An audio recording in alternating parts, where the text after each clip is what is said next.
March the 10th sees the arrival of Assassin's Creed Valhalla, Dawn of Ragnarok, the third expansion pack to hit the game. I'm going to give you the 9 things you need to know since there are 9 realms of the Norse gods. My name's Jade, I'm going to be covering the new DLC expansion in a big way. Let's go.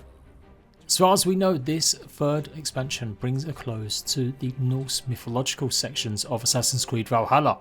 Sir, the fire giant has taken our son Baldur, kidnapped him, and we need to go and rescue him in SVARTALFHEIM. SVARTALFHEIM of course is the home of the dwarves, who hopefully be helping us to unlock new powers, get new items as we face off against the Muspelheim creatures and enemies, and of course the giants.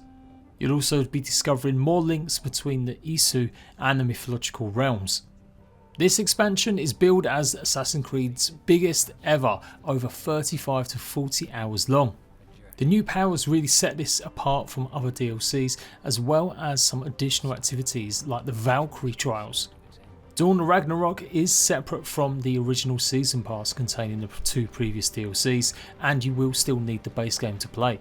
It's reportedly around 15 GB to download, or at least on the PlayStation 5, and there will be trophies, although there won't be any platinum trophy, as far as we know, judging by some leaks that happened only a week or 2 ago. If you've never been a big fan of Assassin's Creed, but you do like the sound of the mythological side of the game, well, you can go ahead and pick up this and the base game and start straight away with this DLC. You do not have to have completed the base game, and you don't have to be at any certain level, with Ubisoft giving you 3 different options in how you can play. So if you love the idea of playing a Norse mythological part of Assassin's Creed more, then absolutely you can jump straight in fresh. Again, it's reported you're going to need your settlement up to level 3 if you're using a character already and you need to speak to Valka. This new expansion will have you obviously not being going back to Raventhorpe anytime soon, so there will be dwarven shelters that you'll need to seek out with some sort of puzzle element about where they will be, and this is the way that you're going to be upgrading, utilising the dwarves' knowledge. These villages or settlements will also serve as fast travel hubs too, and I imagine it's where we're going to be spending a lot of time in between carving giants' heads off. One of the activities I mentioned earlier was the Valkyrie trials. These are basically horde defense gauntlet modes. You'll be fighting in arenas against waves of enemies, or possibly singular, much stronger, more powerful creatures, and then hopefully surviving to the end to get extra rewards, earn cosmetics and new items. These trials can be adjusted by utilising boasts, basically modifiers to make them harder, and you'll get more rewards from changing up the boasts quite a lot. Each one of these trials is going to be a retelling of a Viking mythological lore story. With the map reportedly being a large chunk and many new areas to explore, you're going to need a new fresh way to get around, and that comes in the shape of a brand new boar mount.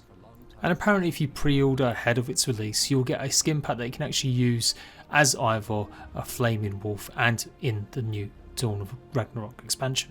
And as you saw, another new way to travel is your Pokeball longship. However, you won't be using your traditional Raven to help you spot or scout out enemies, as one of the brand new powers has you actually turn into a Raven. So let's take a look at the 5 new powers.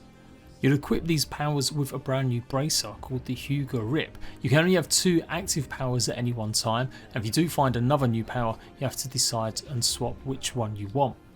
Each of the powers has sub or bonus extras that you can also unlock. And going over the first one again, the ability to transform into a raven, a white one in fact. This time though, you'll be able to do air assassinations when you fully upgrade it, and fly ahead and scout the lands just like normal. The power of Muspelheim will transform your skin into magma and makes you invulnerable against the magma and lava that you'll come across in SVARTALFHEIM. Not only that, but Assassin's Creed OG fans who prefer stealth and social aspects, you'll actually be able to creep past some of the Muspelheim guards while in this form.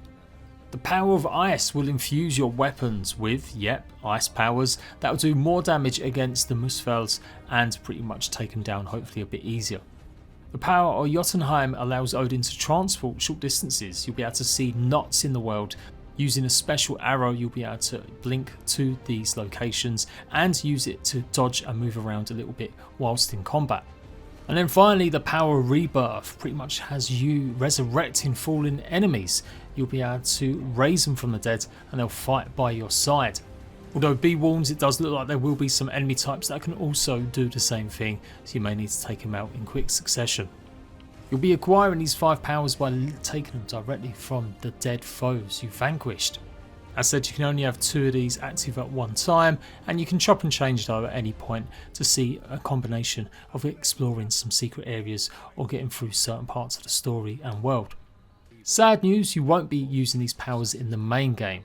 These will not transfer over to the base game of Valhalla.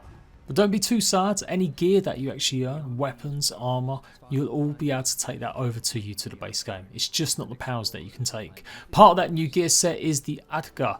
This is the brand new sort of polearm that you'll be able to get hold of, and it looks like there might be a variety of them to grab. And of course the usual kind of new weapons like bows, axes, swords, and possibly some more shields. And it has been confirmed that abilities will also transfer over to either, just not the 5 big main powers.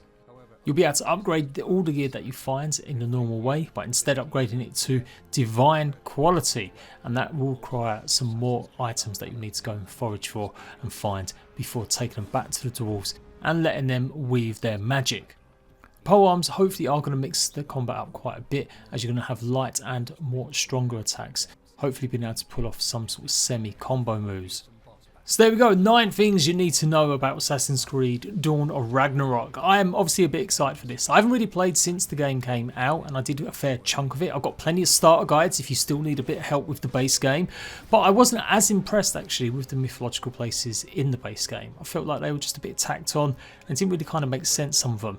There was a lot of go and find 50 of this for the offerings and stuff like that, and I didn't feel like the world was that fleshed out. Also found quite a lot of the enemies quite boring and just samey, apart from the boss fight with Fenrir and stuff. So love the idea of this. Actual abilities, changing and mixing up how you play Assassin's Creed. This is what DLC should absolutely do. I did play a bit of the island expansion as well, but again I didn't really get to grips with it too much, as I felt it was still quite similar to the base game. But this is definitely what I like about DLCs, when they take the core concept, they mix it up and give you something fresh, new, and something really different to try. Story looks pretty epic. It's obviously their dip into the Norse mythological kind of drama that we've seen in other games like Gods of War, so I'm keen to see what their take is on it. It's a bit of a shame it wasn't a just separate standalone game. I totally would have spent money on this as itself, and I do feel like it would have been nice if it didn't have it tied to the base game to get people to enjoy it as much as possible. But I'm sure there will be some versions out there, and it'll be on sale soon enough where you'll be able to pick up both for a fairly cheap price. The game is £33 I do believe in the UK, or 32 quid, so about $40 or $35. Let me know if you're going to be picking it up. Did you get far in the base game? And I will see you on 10th of March for brand new guides for this brand new DLC. Until then, catch you later, ratbags.